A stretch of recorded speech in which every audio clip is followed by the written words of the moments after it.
entitled Being Religious Interreligiously. That name, Being Religious Interreligiously, isn't simply a tongue twister. We take that from the Jesuits themselves. Back in 1995, they wrote a document that has since become very influential in Jesuit university education. And in that document, they privilege interreligious dialogue as constitutive of what it is not only to be a Catholic Christian, but to run a university. And so being religious interreligiously is the way in which the Jesuits understand Catholic Christian faith today. And so that's the reason why we titled this lecture series by that name. My name is John Shevland. I'm a professor here at Gonzaga in the Religious Studies Department. And I'd like to begin, I think, very appropriately by giving thanks. A sincere note of thanks to the Religious Studies Department and its chair, Dr. Lindisfarne, who sponsors this event, and also to the Office of Intercultural Relations here at Gonzaga, and Dr. Raymond Reyes, who is the Associate Academic Vice President and the Chief Diversity Officer here at Gonzaga. Without those two offices, we would not be here tonight. Our honored guest would not be here tonight. And so thanks to Religious Studies and to Intercultural Relations.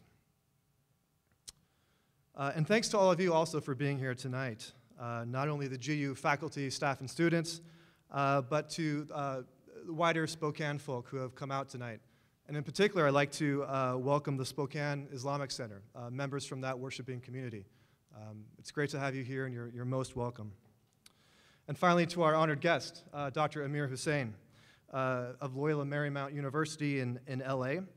Thank you very much for taking out time from your busy schedule and your busy semester to take a long flight up to Spokane with a couple connections, at least one connection, I think.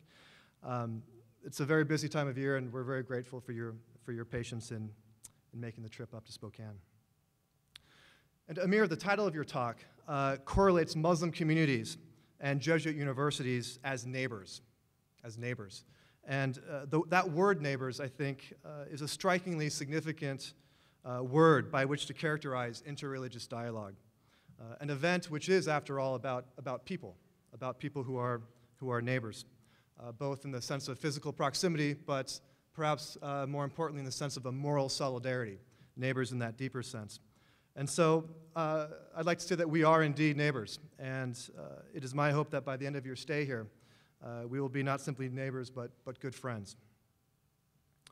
So a couple words of introduction for Dr. Amir Hussain. Professor Hussain is a professor of theological studies at Loyola Marymount University, where he teaches about Islam, world religions, and the comparative theology. His own particular specialty is the study of Islam and of contemporary Muslim societies here in North America. Although born in Pakistan, Amir immigrated to Canada with his family when he was 4 years of age.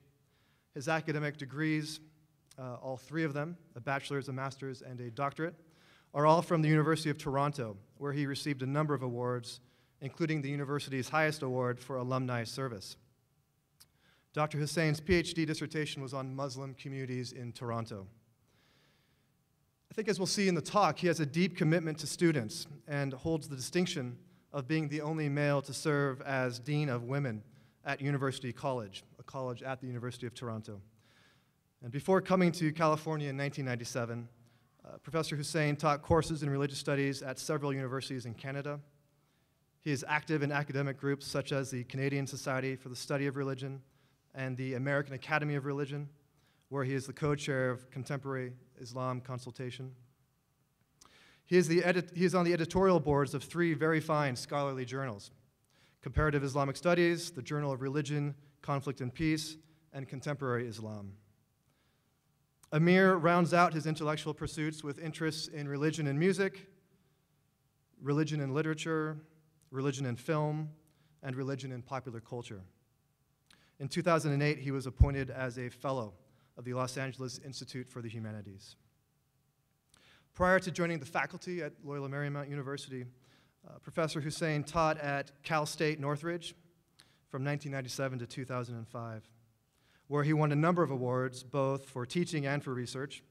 In 2001, he was selected for the Outstanding Faculty Award by the National Center on Deafness. For the academic year of 2003-2004, he was selected as the Jerome Richfield Memorial Scholar. In 2008, Amir was chosen by vote of LMU students as the Professor of the Year. His new book is an introduction to Islam for North Americans entitled Oil and Water, Two Faiths, One God. He is currently working on 2 books. That's a bit of a task. The first, a scholarly book on Islam in Canada, entitled Canadian Faces of Islam, and the second is a textbook entitled Muslims, Islam in the West in the 21st Century. This represents Professor Hussain's very considerable scholarly efforts, but I think more needs to be said about this man's contributions at the grassroots level. As a scholar, he has a much wider audience in mind than the academy, narrowly conceived, and has indicated in scholarly publications his own feelings of obligations to state and society and its citizens. No ivory tower here. This form of intellectual labor matters to the nitty-gritty details of the real lives of real people. To this end, he has written editorial pieces in several newspapers. He has been interviewed widely on local television stations and by the History Channel, and he has appeared on talk shows such as the Tavis Smiley Show, really quite excellent show, and Politically Incorrect with Bill Maher. At the risk of embarrassing our guest, I would like to quote very briefly from one of his articles to give us in attendance, those of us in attendance tonight, a sense, some small sense of the change he hopes to affect in the lives of people outside of the classroom, and also a sense of this man's humility. So there has been a shift, Hussain writes. For some of us as academics, most of us work in universities where peer-reviewed journal articles and scholarly monographs are considered of ultimate significance. I have been fortunate to have those, and I recognize the value of scholarship, a hallmark of university education. However, the other hallmark is teaching, and so I understand the need to get our work out there to people who do not have the ability to take our classes or read our scholarly prose. And I am well aware of the numbers involved. Here he's being quite modest. I'm well aware of the numbers involved, he says, that no more than 50 people have read any of my scholarly articles. That's not true. But 1 million or so, he says, have read my work in the LA Times, and several million have seen me on network television. In the case of Islam and Muslim communities, it is all the more important to get my work out to the widest possible audience. And so, Amir, I would add only that for our own sake as well, it is important that you have gotten your work out to those of us here at this Jesuit Catholic University, who for the most part are not Muslim, and where I can assure you at least another 50 people have read your scholarly writing, my students. So ladies and gentlemen, please join me in welcoming our guest, Dr. Amir Hussain, to the podium to speak on building faith neighbors, Jesuit universities, and Muslim communities.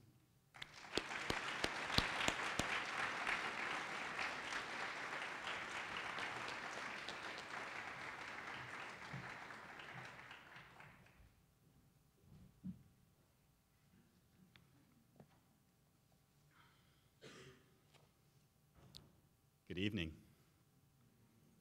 Good evening. Thank you. I just need to hear that back. Assalamu alaikum. Peace be upon you, and the mercy and the blessings of God. Thank you, John, for that lovely introduction. I'm honored and no small amount humbled to talk with you this evening about Muslims and members of Jesuit universities being faith neighbors. As a religious person, I need to begin, as John did, with thanks. In the Quran, the word for unbelief, kufr, is almost always contrasted with the word for thanks, shukr. So it's not belief and unbelief, it's unbelief and unthankfulness. The implication is clear. The person who does not believe is the person who is not thankful to God. So my thanks to everyone at Gonzaga who worked so hard to make this happen, especially, as John mentioned, the Religious Studies Department and Dr. Raymond Reyes of the Office of Intercultural Relations. Thanks also to John for inviting me to be here with you. And of course, thanks to all of you for being here. As John mentioned, I'm from a quiet, sleepy little town, El Pueblo de Nuestra Señora, La Reina de los Ángeles, del Rio de Porciúncula. Or for those of you who, like me, don't speak Spanish, the town of Our Lady, the Queen of the Angels, on the river Porciúncula. We cemented that generations ago. This little town is sometimes known as Los Angeles. Today, it is at once the largest Catholic archdiocese in the US and the most religiously diverse city in the world. For the last dozen years, it's informed my thinking about comparative theology, comparative religion, and being religious interreligiously. I'm a faith neighbor to you, geographically and religiously.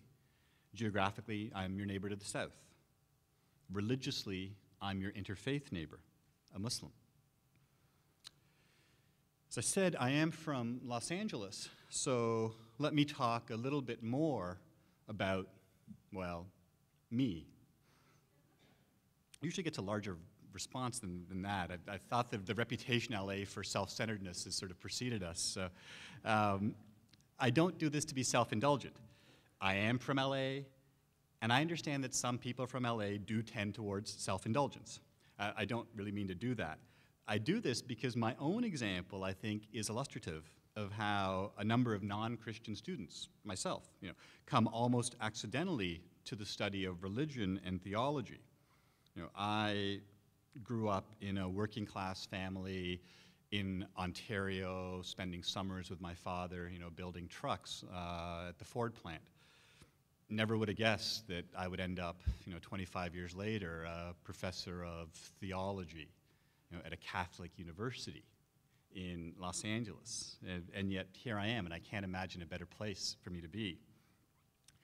And I got there really through the study of English literature, specifically reading William Shakespeare and William Blake. You could not understand Shakespeare or Blake without understanding the Bible. At the University of Toronto, I was fortunate to be able to learn about Shakespeare and Blake from Northrop Frye and Jerry Bentley. They taught me to value the power of stories, which is really what we do in the university. One of my professors at the University of Toronto retired last year, Ted Chamberlain, an English professor. And people would always ask Ted, you're a university professor. What do you do? And Ted says, it's very simple. In the university, we tell stories. We call the old stories teaching. We call the new stories research. And I love that. That's what we do. We try to understand stories, and in trying to understand Western stories, what Northrop Frye called in one of his course titles, the mythological framework of Western culture, I realized I had to learn about the Bible. In doing so, I realized I need to learn more about my own religious tradition as a Muslim. I didn't know much about the Bible. As I read the Bible, I realized I don't know much about the Quran, which is my own sacred text as a Muslim. At the University of Toronto, I had the extraordinary privilege of being mentored by Wilfred Cantwell Smith, the greatest Canadian scholar of religion in the 20th century. He founded and directed the Institute for Islamic Studies at McGill University in Montreal in 1951, before he moved to Harvard in 1964, where for 2 decades he directed the Center for the Study of World Religions. He and his wife Muriel then moved back to their native Toronto, where they lived until Wilfred's death in 2000. One of his most important books was 1981's Towards a World Theology.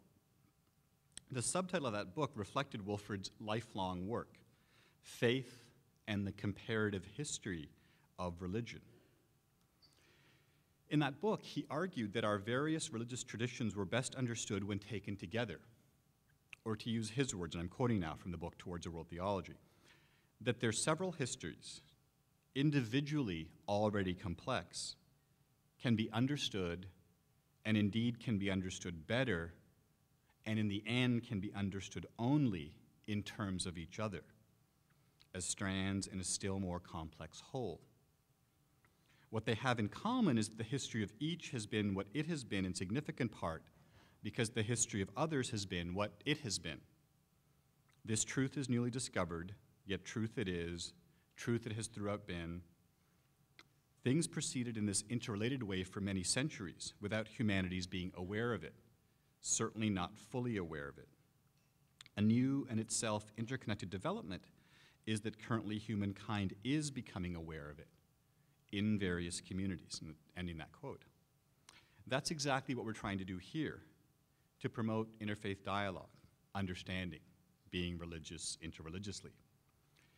To show the deep connections in our religious history, Professor Smith began that book, Towards a World Theology, with the story of Leo Tolstoy, Tolstoy's Confessions that Tolstoy wrote in 1879 and published in 1884. I'm curious, how many of you are familiar with Leo Tolstoy, have read some of his work? So some of you. Tolstoy's own conversion is interesting because, you know, he came from this Russian noble sort of a life and really got converted himself to a life of almost ascetic service, you know, to people. And the story that converts Tolstoy is the story of Barlaam, the hermit, and Josaphat, the Indian prince. And in the story, the Indian prince Josaphat is converted from a life of worldly power to a search for moral and spiritual truths by Barlaam, a Sinai desert monk. And Tolstoy read this story from his religious tradition, the Russian Orthodox Church.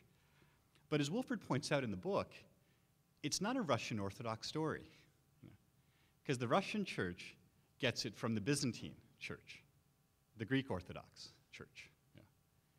Except it's not a Greek Orthodox story. You know, Wilford's great genius as a scholar of religion is being able to trace this story back, because the Byzantine Church gets it from Muslims. You know, Muslims are telling this story. Except it's not a Muslim story, because the Muslims get it from the Manichees. Those of you that are familiar, for example, with St. Augustine, you know, the Manichees were the Gnostic sect that Augustine belonged to before his conversion to Christianity. But it's not a Manichean story. The Manichees in Central Asia get it from the Buddhists. It's a Buddhist story. The Bodhisattva becomes Bodhisattva in Manichae, becomes Josaphat in the telling. Yeah. And so here you have this story that, you know, comes from the Russian Orthodox Church, gets to the Russian Orthodox Church from the Greek Church, from Muslims, from Manichees to Buddhists. It's a Buddhist story. But Wilford's genius is not just tracing historically where this story comes from, because he moves forward in time with the story. Because those of you that know Tolstoy know that Tolstoy was a huge influence on a young South African lawyer originally from India, Mahatma Gandhi. You know, and Gandhi founded Tolstoy Farm in Durban in 1910. And so here's this writer from Russia, influenced by a Buddhist text, who influences one of the great Hindu thinkers in the world. And those of you, of course, who know Gandhi know that Gandhi was instrumental in the life of a young African-American preacher, the Reverend Dr. Martin Luther King Jr. Yeah. And so you see these connections, this Buddhist story that comes to Tolstoy in a Russian Orthodox version that affects Gandhi, which affects Dr. King, which affects all of us here. You know, it shows that we're all connected to each other. In fact, we're all neighbors to each other. And that's a very important metaphor, which I chose quite deliberately for the title of my talk. And again, I think of my mentor, Wilford Cantwell Smith, and that someone once asked Wilford in class, very famously once, Professor Smith, are you Christian? It's an interesting question, because it wasn't Professor Smith, are you a Christian? Because if the question was, are you a Christian, he would have said, yes, in fact, I'm a Presbyterian. But the question was, are you Christian? And Wilford did what he always did when people asked him questions. He took it seriously. He thought about it for a minute. And then he responded. Am I a Christian? I don't know. Maybe I was last Tuesday at lunch for a half an hour. But if you really want to know, ask my neighbor. And I love that his definition of what it meant to be Christian was ask my neighbor. You know, how do I reflect that? How do I care for my neighbor? Our neighborliness, our connections, our dialogue are closely related to what has become a key characteristic, of Western society. and that's pluralism. But let me be clear here, what I mean by that word, pluralism. First, it's not the same thing as diversity. People from different religions and ethnic backgrounds may be present in one place, but unless they're involved in constructive engagement with one another, there's no pluralism. In other words, pluralism is the positive value we place on diversity. Second, the goal of pluralism is not simply tolerance of the other, but an active attempt to arrive at an understanding. One can, for example, tolerate a neighbor about whom one remains thoroughly ignorant. Third, pluralism is not the same thing as relativism, another important word. Far from simply ignoring the profound differences among and within religious traditions, pluralism is committed to engaging the very differences that we have to gain a deeper sense of each other's commitments. And it's important to note that this pluralism and dialogue are happening around the Muslim world, not just in North America. In 2007, for example, based out of Jordan, a number of Muslim scholars, clerics, and intellectuals issued a call to Christian leaders with the publication of the document, A Common Word Between Us and You, available on the webpage, just www.acommonword.com. You'll see the URL on your handout. At the back of the auditorium, there's a little table that has a one-page handout there. And what I've done there is given you some resources, some web pages and some books that might be of use to you. And that Common Word document, acommonword.com, is just brilliant. It calls Christians and Muslims into dialogue based on the two great commandments in each tradition. You know this as Christians, of course, for example, from Mark's Gospel, chapter 12. What are the two great commandments when Jesus is asked? Well, the first one, of course, love of God. Hear, O Israel, the Lord your God, the Lord is one. Jesus repeats the Shema, the Jewish formulation. Love the Lord your God with all your heart, with all your mind, with all your soul. What's the second commandment? You should love your neighbor as yourself. Those two great commandments, love of God, love of one's neighbor, as this document points out, aren't just simply there in the Christian tradition. The Christian tradition, of course, gets them from the Jewish tradition, but both of them pass it on to the Islamic tradition. Because for Muslims, those two are the two great commandments in that order. Love God, love your neighbor. In 2008, Saudi Arabia sponsored conferences on dialogue for Muslims in Mecca and for Muslims and non-Muslims together in Madrid. In January of this year, 2009, I was one of a dozen Muslim scholars from the US and the UK who were invited to a conference at Al-Azhar University in Cairo on bridges of dialogue between the most important university in the Sunni Muslim world and the West. And that conference also had Jewish and Christian participants, including, from the Catholic side, Archbishop Michael Fitzgerald, the papal nuncio to Egypt. And so that's powerful to think, here's Jordan, Saudi Arabia, Egypt, who are sponsoring conferences on interfaith dialogue. And interfaith dialogue, I would argue, is at the heart of the Christian message. And I could cite my favorite gospel passage, which is from Matthew, but you're probably familiar with that one, the parable of the great banquet. Instead, let me take a story from my favorite gospel, Mark, which is the earliest gospel. As a Muslim, I read it every year to help me become more familiar with Jesus, a very important prophet for Muslims. How many are familiar in Mark's gospel with the story of the Syrophoenician woman, Mark 7:24-30? Some of you. Very short chapter, very short section there. And those 7 short lines vex me from the time that I read them as a graduate student. For those that aren't familiar, this is Mark 7, chapter 24-30. From there, Jesus arose and went to the region of Tyre and Sidon. And he entered a house and wanted no one to know it, but he could not be hidden. For a woman whose young daughter had an unclean spirit heard about him, and she came and fell at his feet. The woman was a Greek, a Syrophoenician by birth. And she kept asking him to cast the demon out of her daughter. But Jesus said to her, "Let the children be filled first, for it is not good to take the children's bread and throw it to the dogs." And she answered him, and she answered and said to him, "Yes, Lord, yet even the dogs under the table eat from the children's crumbs." Then he said to her, "For this saying, go your way. The demon has gone out of your daughter." And when she had come to her house, she found the demon gone out and her daughter lying on the bed. So that's that short section, Mark 7, 24 to 30.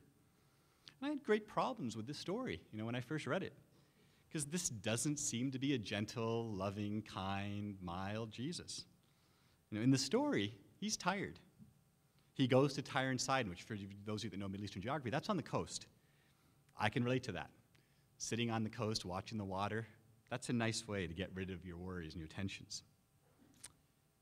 This is a woman who asks for help, not for her, remember, but for her daughter. And she's in a triple category of being othered. She's a woman. She's a foreigner. She's a non-Jew.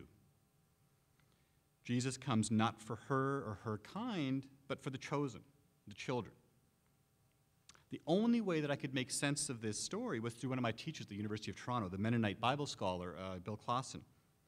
For Bill, this passage reflects Jesus as God, with a twinkle in his eye, who knows what the woman knows before she knows it, knows what she's going to be able to say. It didn't work for me, A couple of years ago, I was on a panel with a Catholic scholar, Father Elias Mallon, who offered a very different interpretation. And I'll never forget this. Elias said to me, we read this passage as docetics, a Christian heresy who thought of Jesus only in his divine nature, not his human nature, but only as divine. And so Elias said this, we read this as docetics. We forget the humanity of Jesus. What if we heard this as Jesus, learning from the foreign, non-Jewish woman, his role, that it's the woman, the non-Jew, the foreigner, who teaches Jesus, that he has come for all, not just the children, not just the chosen, for everyone. Or to echo a song by a Canadian singer, Bruce Cockburn. Now, by the way, full disclosure, I'm being videotaped. I need to disclose that as a Canadian, I'm required by Canadian law in any major gathering outside of Canada to mention by name at least one Canadian artist. So we have to protect our own little industry. So Bruce Cockburn. In 1991 is actually my favorite. We're coming up into we're not quite there yet, but we're coming up to the Christmas season. My favorite Christmas song is a song of his called Cry of a Tiny Babe, which he wrote in my hometown, Toronto. There are others who know about this miracle birth, Bruce writes. The humblest of people catch a glimpse of their worth. For it isn't to the palace that the Christ child comes, but to shepherds and street people, hookers and bums. And the message is clear if you have ears to hear, that forgiveness is given for your guilt and your fear, that forgiveness is for all, not just the chosen, not just the children, everyone. Yeah. So how do we make connections with our Muslim neighbors? Well, first of all, we need to learn their stories, their histories, which of course are woven into our histories. The handout that I've got there lists some information about Islam in the West. I made that distinction, not Islam and the West, but Islam in the West. That I don't know how to understand Islam without, I don't know how to understand the West without understanding Muslim contributions to what it means to be Western. We really have shared histories. And many North Americans are surprised to learn this, that Muslims have a long history on their continent. Historians estimate that at least 10% of the slaves who came from West Africa were Muslim. So there have been Muslims here for centuries. But the connection begins even earlier. When Columbus set sail for what he believed to be India, he recognized the people there might not speak his language or the Castilian of his royal patrons. So he brought with him someone who could speak the language of the other civilization, Arabic. Columbus brings with him Luis de Torres, a converso, a Jew who's forced to convert to Christianity during the period in Spain known as the Reconquista, when the church purged Spain of its intertwined Islamic and Jewish heritage. Because of his heritage, Luis de Torres knew Arabic. So it's fascinating that Columbus brings with him an Arab speaker. Arabic was a language that Thomas Jefferson began learning in the 1770s, after he purchased a translation of the Quran in 1765. For me, the Canadian, the outsider, doesn't get much more American than Thomas Jefferson. What does it mean that Jefferson purchases a copy of the Quran and then begins to teach himself Arabic. And I've looked at some of the archives, and Jefferson, as he was at everything, was pretty good at it, in terms of teaching himself Arabic. It was this Quran, by the way, that Keith Ellison used when he was sworn in as the first Muslim member of Congress in 2007. I'm an academic, so I use academic terms. There was a big kerfuffle when Keith wanted to be sworn in on the Quran, and people were saying, you can't do that. You have to be sworn in the Bible. And again, it takes the Canadian to say, actually, you can't be sworn in the Bible because that's a religious test. And one of the defining features of this country is we don't have a religious test. You don't have to belong to a particular religion in order to hold office. And so, for Keith, it was great.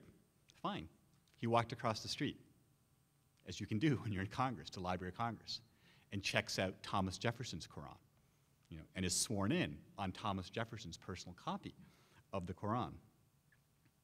From that time, we've had Muslim immigrants to North America who came from the Ottoman Empire in the 19th century. Many were itinerants who came to make money and return to their countries of origin. Some, however, settled permanently. Mosques came up in this country in 1915 in Maine, in 1919 in Connecticut, 1928 in New York, 1937 in North Dakota.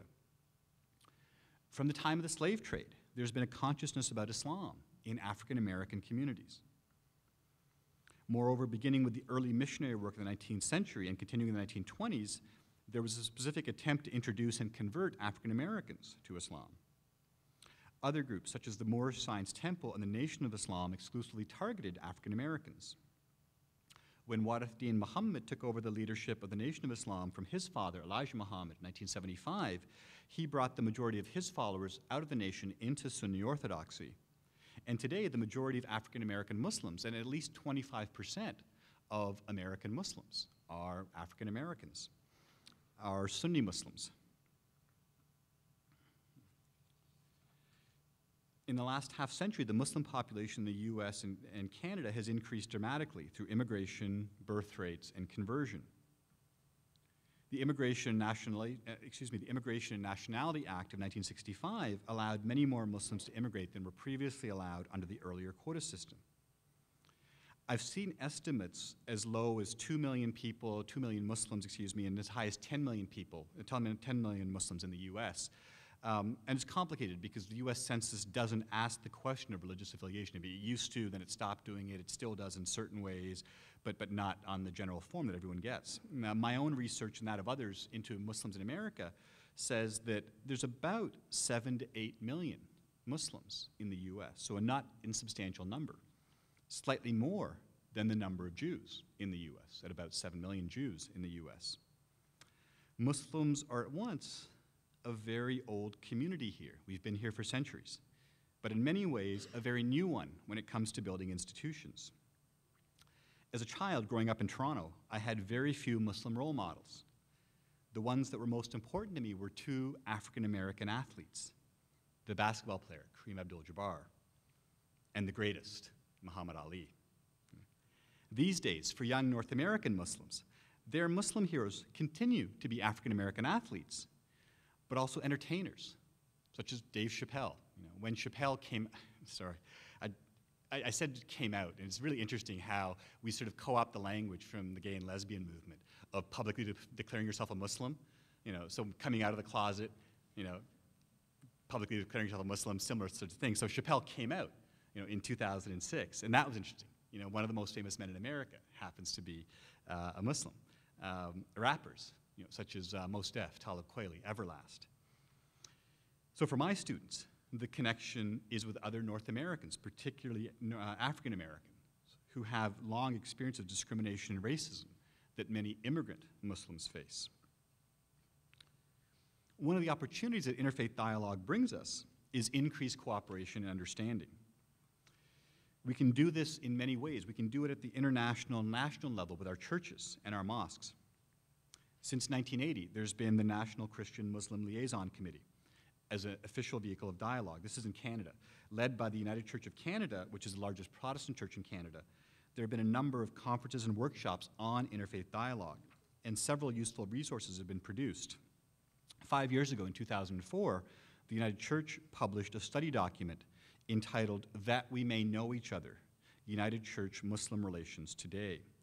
And that document is available as a free download from the webpage listed on your handout, that we may know each other.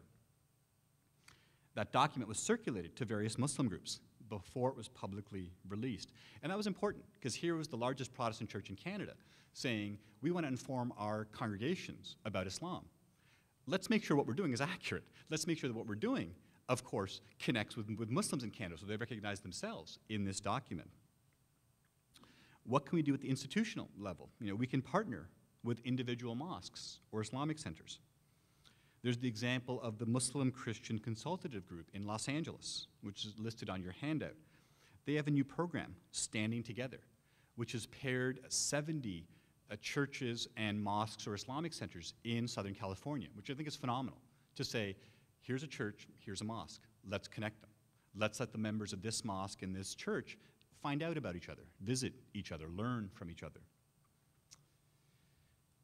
We can welcome Muslim students into our Jesuit universities. American Muslims are an American success story, equal in wealth and higher education to non-Muslims. Newsweek did a cover story a couple of years ago on Islam in America, highlighting a 2007 survey by the Pew Forum, which found that 26% of American Muslims had household incomes above $75,000, and 24% of American Muslims had graduated from university or done graduate studies. That Pew survey of Americans found that, I'm quoting here from the survey, the first ever nationwide random sample survey of American Muslims finds them to be largely assimilated, happy with their lives, and moderate with respect to many of the issues that divided Muslims and Westerners around the world. At my university, Loyola Marymount University, we have about 40 to 50 Muslim students who attend because of the excellent reputation for both education and social justice in Jesuit and Marymount colleges. Our president, Father Robert Lawton, has spoken of the value that non-Catholic students, including not just other Christians, but members of other religious traditions, as well as atheists, have in Catholic universities. At the traditional beginning to our fall term this year, the Mass of the Holy Spirit, Father Lawton said this in his homily, and I'm quoting, "Non-Catholics and non-believers are not here at the university simply because we need you to pay our bills or raise our grades or our SAT scores. We want you here for a deeper reason. By helping us to doubt, you help us to get closer to a deeper understanding of God, this life, and this world we share." Muslim students can help us understand more about faith, and we should recruit them, not as Father Lawton says, because they can pay the bills or raise our SAT scores, but because they can help us to be the best that we can be. There are a number of initiatives happening at Jesuit universities.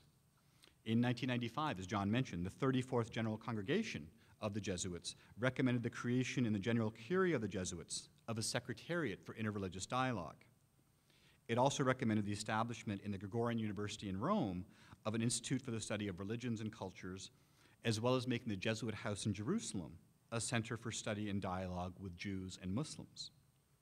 It was my friend, Father Tom Michel, a Jesuit, who directed that secretariat. This message of interfaith dialogue continued with the 35th General Congregation last year. In 2008, there was a conference on the Common Word document held in honor of Father Michel at Georgetown University, with a publication edited by John Borelli at Georgetown. There are a small number of Muslims who teach theology in Jesuit universities, helping to advance the cause of interfaith dialogue. There are lecture series at Jesuit universities, such as this one at Gonzaga University, that do exactly the same thing. Another friend, Father Patrick Ryan, the Jesuit at Fordham University, is, as we speak, in Omaha for the annual meeting of the U.S. Jesuit Interreligious Dialogue Commission. Next month, when he assumes the post as the new holder of the Lawrence McGinley Chair in Religion and Society at Fordham University, the post previously held by the late Cardinal Dulles, Pat Ryan will deliver a lecture on Jewish, Christian, Muslim dialogue, or as he calls it, trialogue, because you have these three traditions. And that lecture will be sent out to every U.S. bishop. Clearly, there are a number of initiatives by Jesuits in interfaith dialogue. But what can we do at our own level, at the individual level? We can make a Muslim friend. And this is the heart of interfaith dialogue. because institutions and organizations do not dialogue. People dialogue. Transformed relationships and understanding come from the discussions that take place between people. The first step towards learning about Islam, then, is not to pick up the Quran and begin to read the Muslim scripture or to go to the mosque and observe Muslims in prayer. One starts by finding a Muslim friend with whom to speak. In large communities, this is not a problem since most everyone is in contact with Muslims. In smaller or more homogeneous communities, the range of options may be more limited. But it's surprising how many mosques, informal Muslim associations exist outside of the main urban centers. One's dialogue partner may be a neighbor, a doctor at the local hospital, a teacher, a restaurant owner, a professor, a cab driver, a factory worker, the manager of an ethnic grocery store. Sometimes one can make an acquaintance by working alongside people of other traditions in social justice or service projects, such as food banks, blood drives, or charitable causes. As religious people, we may share a common belief that it's our duty to help each other. I'm reminded here of a quote that I once heard when someone asked a Christian minister about that very famous quote from the book of Genesis, when God asked Cain about his brother Abel, and Cain responds with that famous line, "Am I my brother's keeper?" Many of us unfortunately adopt that line. We are not responsible for and to our brothers and our sisters. This particular minister answered in a very different way. Am I my brother's keeper? Yes, because I am my brother's brother. And I would add, my sister's sister. We have lots of examples of people from different religions working together to help each other. In Canada, in 2004, the CBC, the Public Broadcasting, the Canadian Broadcasting Corporation, had a contest for the greatest Canadian. Much to my surprise, we didn't vote in a hockey player, who I thought we would. We voted in Tommy Douglas as the greatest Canadian. A name unfamiliar to almost all of you.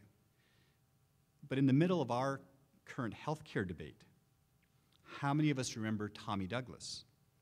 The reason that we have socialized medicine in Canada, which becomes this sort of poster child for what we don't have here, the reason we have socialized medicine in Canada was because of Tommy Douglas, who was a minister in the United Church in the social gospel movement in the 1930s.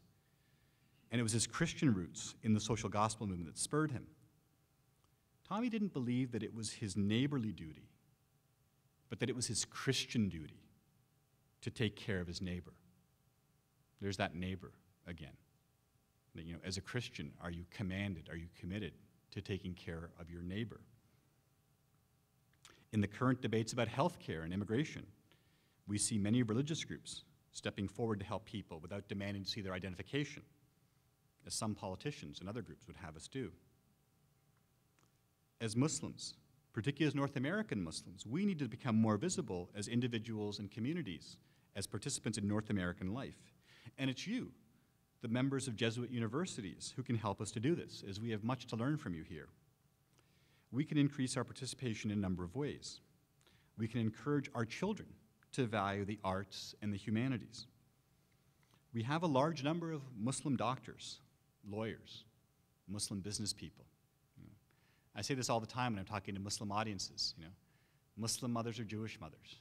It took my mother years to get over the fact that I wasn't a real doctor. And I kept telling her, but I am a real doctor. Well, no, not the kind that does people any good.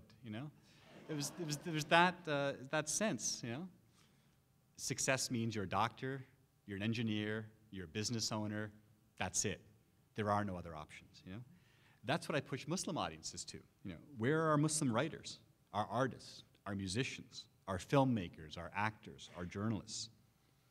We should encourage our children in these fields, which of course are at the heart of traditional Jesuit education in the liberal arts. If we want our stories told in the media, we need to do this ourselves. Again, using the Canadian example, you've got this series on the CBC that Zarka Nawaz has done, A Little Mosque on the Prairie, this wonderful, wonderful sitcom. And if you're going to say, well, here's this sitcom about Muslims on the prairie, you'd think, I'm making that up. It's one of the highest rated shows in Canada, and I'd encourage you to check it out on YouTube, Little Mosque on the Prairie. Church colleges can help Muslims through the training in Islamic theology offered by some theological schools. A wonderful example of our neighborliness. One thinks of established programs at Harvard Seminary, as well as newer programs such as the School of Religion at Claremont Graduate University in Southern California, which has signed an agreement to work with Al-Azhar University, the most important university in the Sunni world. The GTU, the Graduate Theological Union in Berkeley, has created a Center for Islamic Studies. My own university last year admitted its first Muslim imam into our MA program in pastoral theology. This signals an interesting partnership between theological schools who have the experience and the skill to train students for ministry and Muslim communities who have almost no seminaries of our own in North America. Muslim communities are asking their imams, who were trained as textual scholars, to serve in roles as therapists, counselors, social workers, pastors, chaplains, for which they often have no training. And for me, it's very simple. We don't need to reinvent the wheel.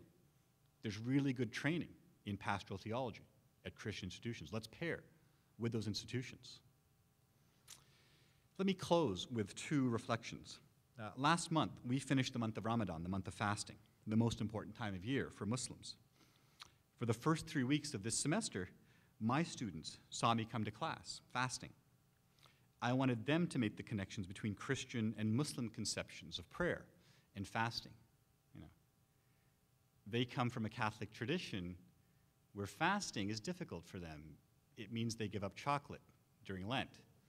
And I understand that. I believe chocolate is one of the 4 food groups. I understand the difficulty in giving up chocolate, but it used to be a little deeper than giving up chocolate for Lent, you know, or giving up meat on Fridays, but actually fasting. And so that's a wonderful example of trying to make those connections, helping my Christian students to rediscover something quite important in their own tradition, fasting, through my example of fasting as a Muslim. And there are connections here. Last year, almost exactly a year ago, October 23rd, 2008, in the New York Review of Books, there was a wonderful article called The Egyptian Connection by William Dalrymple. And in that review, and it's listed on your outline under the web pages, The Egyptian Connection from the New York Review of Books, Bill Dalrymple reviewed the work of Michelle Brown on the Lindisfarne Gospels. If I say that word, Lindisfarne Gospels, how many of you are familiar with that? Interesting. Yeah, we don't get the PR that they deserve. If I say the Book of Kells, does that mean anything to people? Some of you, yeah. The Lindisfarne Gospels are, like the Book of Kells, this beautifully illustrated gospel manuscript that was produced around 700 on Lindisfarne, Holy Island, this island off the east coast of Scotland. They're really important, not just for their illustrations, which are phenomenal, and the Lindisfarne Gospels are now in the British Library, but in about 950, a gloss was added to the Latin text of the Gospels in Old English. So they're actually the first translation we have of the Gospels into an English language, where you've got, you know, the Latin Gospel, and then sort of in between the lines, a scribe about 950 has put in Old English, you know, what this means. So they're important both for their value in terms of English translations of the Gospel, and of course beautiful illustrations. Michelle Brown is the keeper of the Lindisfarne Gospels at the British Library, and has published a new book called simply The Lindisfarne Gospels, a phenomenal, phenomenal book. And so Bill Dalrymple is reviewing this book in the New York Review of Books, and he writes this: Michelle Brown demonstrates convincingly how the same Coptic and Eastern Christian manuscripts that influence the Lindisfarne Gospels also influenced the work of early Islamic painters and calligraphers. The fascinating point that emerges from her book is that to a considerable extent, both the art and sacred calligraphy of Anglo-Saxon England and that of early Umayyad Islam grew at the same time out of the same Eastern Mediterranean culture compost and common Coptic models. I, for one, had no idea until I read Brown's book that Northumbrian, Celtic, and Byzantine monks all used to pray on decorated prayer carpets, just as Muslim and certain Eastern Christian churches have always done and still do. She also demonstrates how these prayer mats influence the carpet pages of abstract geometric ornament, which are such a feature of both insular and early Islamic sacred texts. That's an important point, that the prayer mat, the prayer rug, that's not an Islamic invention. Christian monks were praying on mats long before Muslims. And if you think about it, of course, it makes perfect sense. Imagine yourself as a monk in a stone monastery off the east coast of Scotland without central heating. You know, when you're praying, you're standing, you're bowing, you're kneeling. And of course, we forget that. Pews in Catholic churches are relatively new. You know, didn't used to have those for the first, well over 1,000 years. You know, you stood, you knelt. You didn't have benches. Protestants had benches because they listened to sermons. You know, we didn't have sermons there. So what does it mean that, you know, the act of praying for Catholics traditionally and Muslims looks very similar? That the prayer mats that they used were very similar. And these illustrations that I mentioned in the Lindisfarne Gospels are called carpet pages, the pages in between the different Gospels. Look for all the world, like Oriental rugs, because they are. Not because Muslims use them, but because Christian monks use them. Dalrymple continues, this is just all this is a reminder of how much early Islam drew from ascetic forms of Christianity that originated in the Byzantine Levant, but whose influence spread both to the Celtic north and the Arabian south.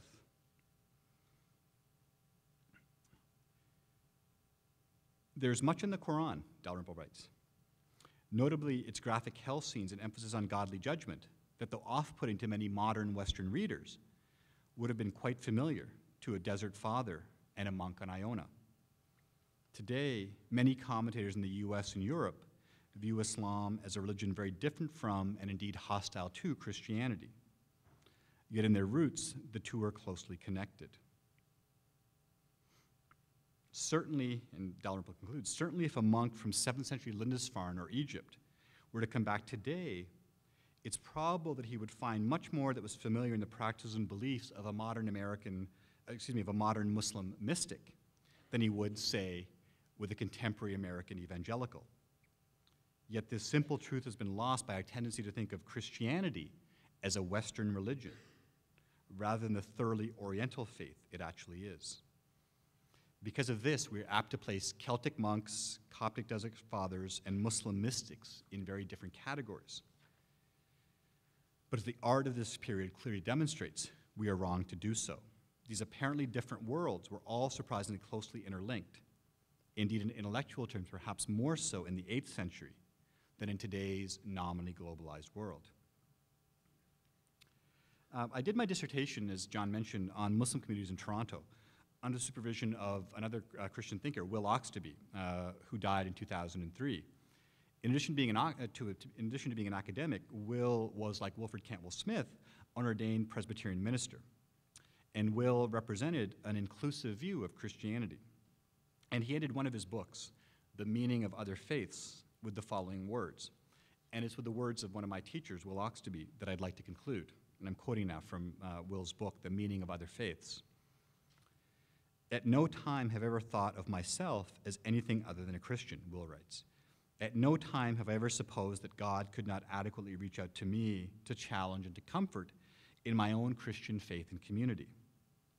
Yet at no time have I ever supposed that God could not also reach out to other persons and their traditions and communities as fully and as satisfyingly as he has to me in mine. At no time have I ever felt that I would be justified in seeking to uproot an adherent of another tradition from his or her faithful following of that tradition. My Christianity, including my sense of Christian ministry, he's writing as a Presbyterian minister, has commanded that I be open to learn from the faith of others. It's this openness that Will Oxtoby mentioned that I hope we would all have, that those of us who are religious believe that God works not just in our own communities of faith, but in all communities of faith. Thank you.